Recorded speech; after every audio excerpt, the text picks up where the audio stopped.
Hi everybody and welcome to The Courageous Chick. I'm Shakia Mayer, and in this video we're going to talk about imposter syndrome and how it can impact your success. So before I get into the definition, I'm just going to share with you a quick story as it relates to imposter syndrome. I shared a video recently talking about how I manifested getting into grad school.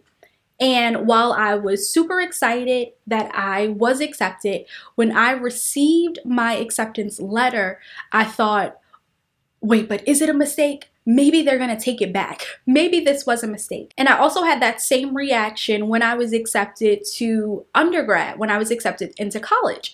I thought, oh, well, maybe this was a mistake. Maybe they're going to take it back. Maybe this wasn't really meant for me. You know, they must have there must have been some sort of error. And I had got accepted into several undergrad programs, and the school that I really wanted to go to, that was the last acceptance letter that I received. And so of course there was all this buildup because I'm thinking, well, maybe I didn't get in. And so when I received the acceptance letter, I thought, well, maybe this is a mistake. And it was the same situation when I went to grad school, except I only applied to one school. And if you're interested in hearing about my journey into grad school, my manifestation story, be sure to check out that video. I will link it in this post, so be sure to check that out. But anyway, I kept feeling like this was a mistake. Have you ever felt that way? Like you received some good news and you thought, well, maybe they didn't mean to give me that good news. Maybe they didn't mean to share this with me. Maybe they didn't mean to give me that promotion. Maybe I wasn't supposed to, get this good news, get this letter, get this raise. Maybe I wasn't supposed to get this business loan. There must have been some mistake. They're gonna come and they're gonna take it away from me. This is part of imposter syndrome. It's when you feel inadequate, when you don't feel competent, even though you have the ability to do whatever it is you're doing, even though you have reached a level of achievement in school and professionally, you still don't feel competent. You feel inadequate. That's imposter syndrome. And so the term was coined, imposter syndrome was coined by two psychologists in the 1970s, and they were doing this study with high achieving women. And so what they found was that even though these women had achieved academic and professional success, they still felt inadequate and they felt incompetent.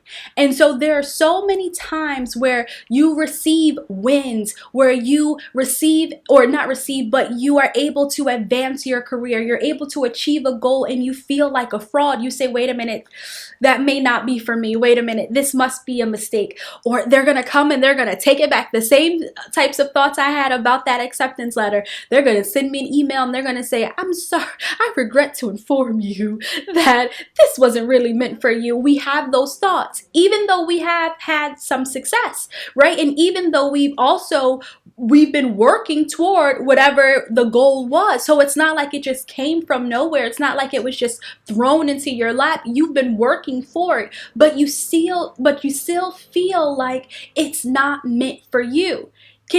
I'm sure as you listen to this, you can hear how that can impact not only your success, be it financially and your growth with your business or your growth at a company, but it can also impact how you feel about yourself. And so some severe cases of imposter syndrome can definitely lend itself to anxiety, low self-esteem, lack of confidence, and even in some cases, depressed mood. So we definitely want to be mindful that we are not letting imposter syndrome ruin our lives. And in the next video, we're going to talk about strategies to overcome imposter syndrome. Here's the thing. Even though imposter syndrome was studied with high achieving women, it affects both men and women at all different levels in their career. So from the CEO to the middle manager and everybody else in between, it can impact anybody regardless of where they are professionally. Because remember, these are feelings and thoughts that a person has about themselves. Imposter syndrome ultimately can be linked back to the limiting beliefs and the self-sabotaging behavior. behavior. And again, both or all of these things rather can impact your success, because let's say you do well at your job and you're like, yeah, I know I deserve this promotion, but maybe you're asked to give a presentation and you're like, oh, once I start speaking, they're not gonna like me anymore. They're not gonna think I'm as intelligent as everybody else in the room. They're not going to they're gonna see me as something different, something not as positive. So again, it can impact anybody in all these different areas. If you have these thoughts when you have to give a presentation, if you have these thoughts when it's time to ask for a raise, if you have these thoughts when it's time to finally lead your team, if you have these thoughts when it's time to ask for a promotion or to apply for a promotion, then you can ultimately talk yourself out of doing these things, which can hinder your success. It can stop you dead in your tracks from advancing and reaching new heights, a new level of success, because you allow these thoughts and feelings to take over. And so some people do give in to imposter syndrome and they say, you know what, I feel like a fraud, I must be a fraud. And that goes back to the mindset. What kind of mindset do you have? Because the mindset that you have, that's going to help you either move past the limiting beliefs and self-sabotaging behavior or go with it. So what type of mindset do you have? So I'm not going to get into too much of what we can do to overcome imposter syndrome, because that's what we're going to talk about in the next video. In this video, I just wanted to tell you, or share with you rather, what it was and how it can impact your success. I wanted to give you a few real life examples, some things that you might be able to relate to, and let me know in the comments if you relate to any of these examples, whether it was thoughts that you were a fraud, or whether it was thoughts that they're going to take back this achievement, they're going to take back this letter of acceptance. What was it for you? You know, I was having a conversation before with a good friend of mine, and we were talking about our careers, and she was talking to me about some of the things that she was experiencing, and there were comments that she and I had made, and I was like, oh wow, listen to these limiting beliefs. And she was like, that imposter syndrome, she's saying, well, look at it, this imposter syndrome. So it can definitely start to creep up even when you think you have it under control, because we're human. And so these thoughts can definitely creep up. It's about what you do when you notice them. And so again, the imposter syndrome can impact your level of confidence. And if you have a lower level, or if you have less confidence than you like, again, you might not apply for that job. You might not start your own business. You might not write the book you want to write. You might not put out that art project. You might not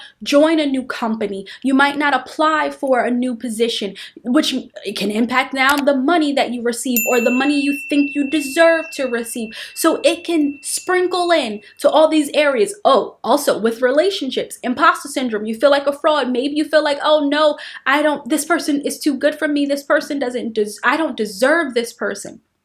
And so imposter syndrome, while again it was studied in the professional world, it can definitely impact all these different areas of your life. So it's something you want to be aware of, and when you notice it, you want to definitely do something about it so that it doesn't continue. Because if it continues, then like I said before, you won't achieve the level of success you want. You won't have the type of life that you want. You won't be able to manifest the life that you deserve.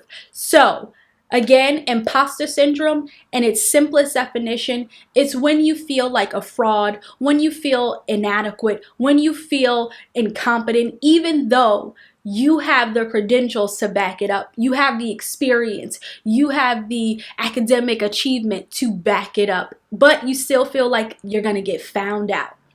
And so when those feelings and thoughts come up, what are you going to do about them? Are you going to go with them and believe them and be like, yeah, that must be true? Or are you going to check yourself in that moment and now turn it around? That's all I have for this video. If anything resonated with you, again, be sure to put it in the comments. I want us to have a conversation what were some times or moments where you felt that you were impacted by imposter syndrome? Be sure to check out the next video where we talk about ways for you to overcome imposter syndrome. As always, thank you so much for watching, and I hope that you have a courageous day, and we'll talk real soon. Bye.